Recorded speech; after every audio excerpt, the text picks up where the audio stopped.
बिहार में राज्यसभा की 16 सीटें हैं और 16 सीटों में से 2 सीटों पर उपचुनाव होने हैं। एनडीए की तरफ से दोनों नाम का ऐलान कर दिया गया है कि कौन-कौन उम्मीदवार होंगे। एक तो नाम पहले से ही ये पता था कि कौन उम्मीदवार होंगे, वो नाम है उपेंद्र कुशवाहा। दूसरे नाम पे चर्चा हो रही थी कि ये जा सकते हैं, तो ये जा सकते हैं। मगर बीजेपी हरदम चौंकाती है और चौंका दी इस बार भी। जिसका चर्चा नहीं था, उनका नाम का अनाउंस कर चुकी है कि ये दूसरे उम्मीदवार होंगे। पहले उम्मीदवार की हम लोग बात करें कि उपेंद्र कुशवाहा का पहले से ही क्यों तय था, ये मैं आपको बता रहा हूं। उपेंद्र कुशवाहा को लोकसभा चुनाव में 1 सीट मिला था, जबकि बिहार में 40 सीट है। लोकसभा की 40 एक सीट उपेंद्र कुशवाहा को दिया गया था, वो था काराकाट। और काराकाट सीट से पहले एनडीए और इंडिया के बीच मुकाबला था, मगर जैसे ही वहां से पवन सिंह अपनी उम्मीदवारी पेश किए, वो ऐलान किए कि मैं निर्दलीय उम्मीदवार के रूप में काराकाट से चुनाव लड़ूंगा। उसके बाद से ये कहा जाने लगा कि जानबूझकर बीजेपी पवन सिंह को वहां से उतारी है निर्दलीय उम्मीदवार के रूप में कि उपेंद्र कुशवाहा वहां से हार जाएं। उपेंद्र कुशवाहा को कमजोर करने के लिए बीजेपी पवन सिंह को वहां से चुनावी मैदान में उतारी है। मगर सबको पता है कि पवन सिंह को बीजेपी आसनसोल से तो पवन सिंह कयास लगाए थे कि बिहार के किसी ना किसी सीट से हमें बीजेपी चुनाव लड़ाएगी, मगर ऐसा हुआ नहीं। मगर पवन सिंह हर इंटरव्यू में बोल रहे थे कि मैं अपनी मां से वादा कर चुका हूं कि मैं चुनाव लड़ूंगा, और चुनाव लड़े भी और उसका परिणाम अच्छा भी हुआ। मगर वो चुनाव हार गए, दूसरे स्थान रहे। किसी को उम्मीद नहीं थी कि पवन सिंह दूसरे स्थान रहेंगे, क्योंकि वहां पर काराकाट में यह कहा जा रहा था कि वहां पर 2 पार्टियों के बीच मुकाबला है, 2 गठबंधनों के बीच मुकाबला है, एक इंडिया गठबंधन और एक एनडीए गठबंधन।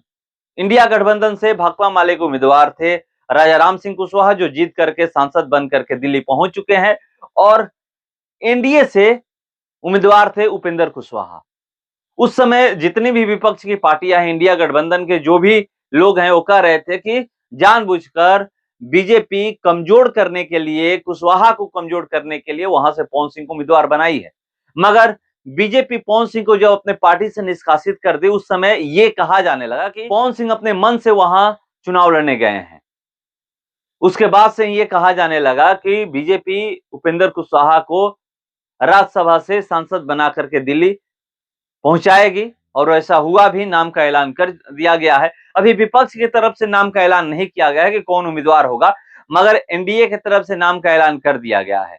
और जो 2 सीटों पे उपचुनाव होने हैं, एक मीसा भारती जो राज्यसभा सांसद थी, वो लोकसभा से सांसद बनकर दिल्ली पहुंची है, पाटलिपुत्रा से जीत हासिल करके, रामकृपाल यादव को हरा करके।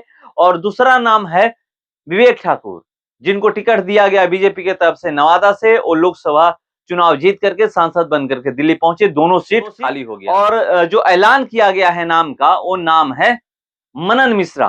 मनन मिश्रा बार काउंसिल के अध्यक्ष हैं, और वो अब एनडीए के तरफ से उम्मीदवार होंगे राज्यसभा के। चुनाव हुए 2 सीटों पर जो उपचुनाव होने हैं, एक उपेंद्र कुशवाहा, दूसरा मनन मिश्रा, बीजेपी के तरफ से यानी एनडीए के तरफ से उम्मीदवार। बिहार में 16 सीटों में से 14 अभी कौन-कौन सांसद है? कांग्रेस के 1 सांसद हैं, राजद के 5 अभी सांसद हैं, पहले 6 थे, 1 घट गए जो मीसा भारती, और जेडीयू के 4 सांसद हैं। बीजेपी के 5 सांसद थे राज्यसभा से, और अभी 4 रह गए हैं। 2 सीटों पे चुनाव होने हैं। नाम को लेकर के मैं बताऊं कि कौन-कौन लोग हैं। एक खीरू महतो है, जेडीयू से हैं, संजय झा जेडीयू से हैं, और हरिवंश जेडीयू से हैं, रामनाथ ठाकुर ये जेडीयू से। 4 जो ये सांसद हैं, जेडीयू के सांसद हैं राज्यसभा से। कांग्रेस के हैं अखिलेश प्रसाद सिंह। आरजेडी की हम लोग बात करें तो प्रेमचंद गुप्ता आरजेडी है, मनोज कुमार झा आरजेडी। आप भी देखे होंगे मनोज कुमार झा किस तरह से सदन में बोलते हैं आरजेडी के तरफ से। और फयाज अहमद आरजेडी से हैं, अमरिंदर धारी सिंह आरजेडी से हैं, संजय यादव, तेजस्वी यादव के जो खासम खास कहे जाते हैं, वो आरजेडी से राज्यसभा सांसद हैं।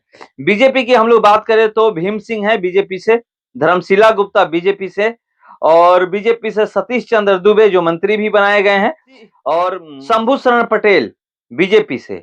ये जो 4 सांसद बीजेपी के हैं।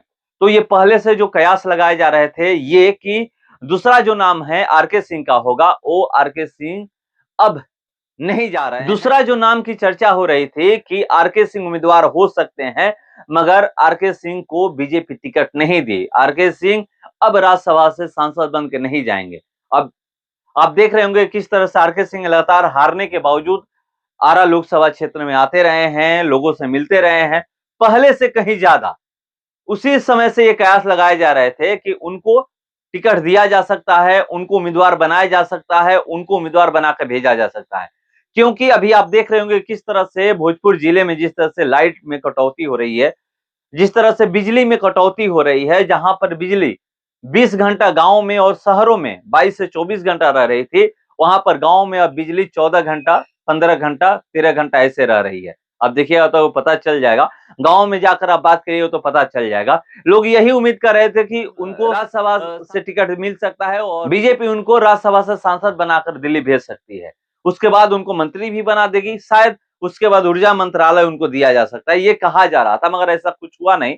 बीजेपी हरदम चौंकाती है, लोग उम्मीद कुछ और करते हैं, मीडिया में खबरें कुछ और चलती है, मगर बीजेपी जब घोषणा करती है तो कुछ और ही होता है।